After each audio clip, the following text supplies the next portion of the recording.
What's up, everyone? Welcome to Program Your Remote. Today we're going to be taking a look at how to change the battery in a Toyota Smart Key.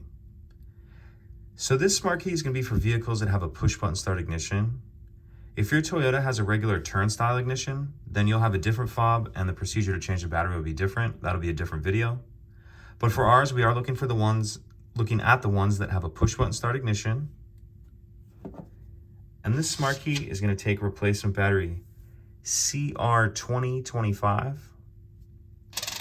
and we're also going to be using a flathead screwdriver. So the first thing we want to do is remove the emergency key that's in the bottom of the Smart Key. That's done by pressing this release on the back, and then the key will slide out like that. We can just set that key to the side.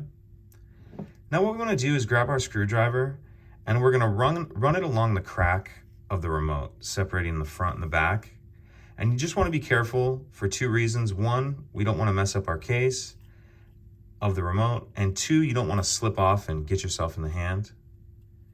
So just slowly and carefully work your way around like that.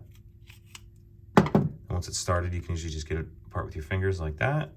We'll set the back to the side. Now we need to remove this little circular cap right here. And once that's off, we can see our battery right there.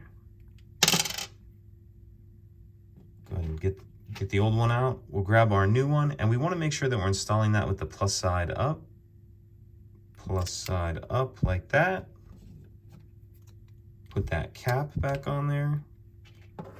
Then we'll grab the back of our Smart Key, snap that on. Put the emergency key back in, and that's it. If you have any questions, please let me know. If you could take a second to like and subscribe, it helps us out, and I'd appreciate it. Thank you.